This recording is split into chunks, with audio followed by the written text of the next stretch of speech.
پھر اگر یہ لوگ عیسیٰ کے بارے میں تم سے جھگڑا کریں اور تم کو حقیقت حال تو معلوم ہو ہی چلی ہے، تو ان سے کہنا کہ آؤ ہم اپنے بیٹوں اور عورتوں کو بلائیں، تم اپنے بیٹوں اور عورتوں کو بلاؤ اور ہم خود بھی آئیں اور تم خود بھی آؤ، پھر دونوں فریق خدا سے دعا و التجا کریں اور جھوٹوں پر خدا کی لعنت بھیجیں۔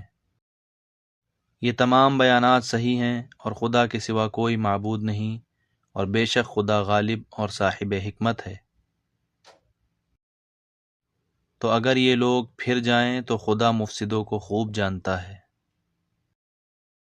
کہہ دو کہ اے اہل کتاب، جو بات ہمارے اور تمہارے دونوں کے درمیان یکساں تسلیم کی گئی ہے اس کی طرف آؤ، وہ یہ کہ خدا کے سوا ہم کسی کی عبادت نہ کریں اور اس کے ساتھ کسی چیز کو شریک نہ بنائیں، اور ہم میں سے کوئی کسی کو خدا کے سوا اپنا کارساز نہ سمجھے۔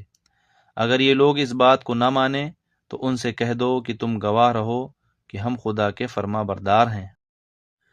اے اہل کتاب، تم ابراہیم کے بارے میں کیوں جھگڑتے ہو، حالانکہ تورات اور انجیل ان کے بعد اتری ہیں اور وہ پہلے ہو چکے ہیں، تو کیا تم عقل نہیں رکھتے؟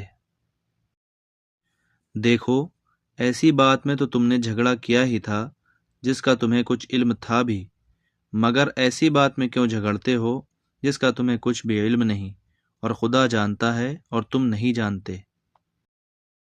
ابراہیم نہ تو یہودی تھے اور نہ عیسائی، بلکہ سب سے بے تعلق ہو کر ایک خدا کے ہو رہے تھے، اور اسی کے فرما بردار تھے اور مشرکوں میں نہ تھے۔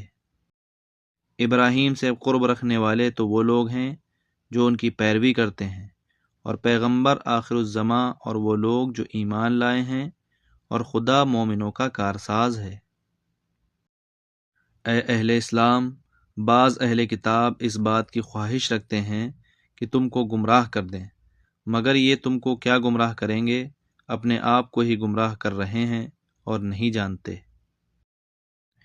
اے اہل کتاب، تم خدا کی آیتوں سے کیوں انکار کرتے ہو اور تم تورات کو مانتے تو ہو؟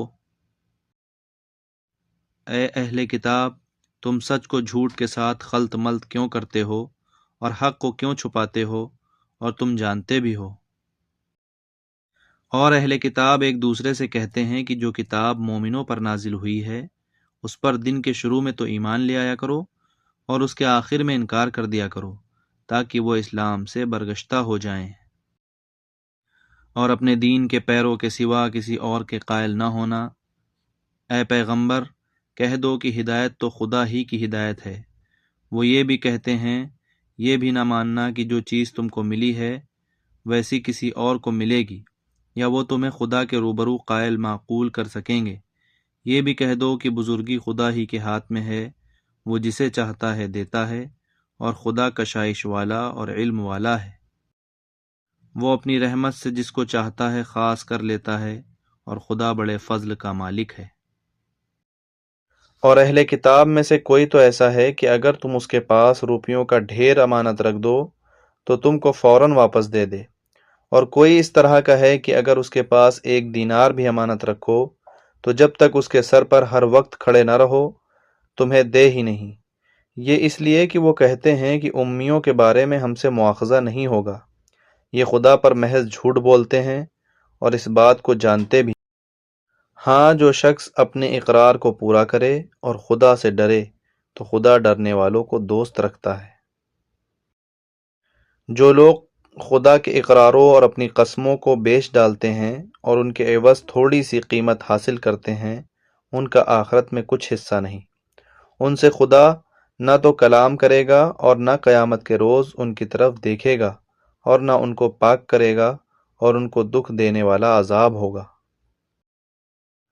اور ان اہل کتاب میں بعض ایسے ہیں کہ کتاب تورات کو زبان مروڑ مروڑ کر پڑھتے ہیں، تاکہ تم سمجھو کہ جو کچھ وہ پڑھتے ہیں کتاب میں سے ہے، حالانکہ وہ کتاب میں سے نہیں ہے، اور کہتے ہیں کہ وہ خدا کی طرف سے نازل ہوا ہے، حالانکہ وہ خدا کی طرف سے نہیں ہوتا، اور خدا پر جھوٹ بولتے ہیں اور یہ بات جانتے بھی ہیں۔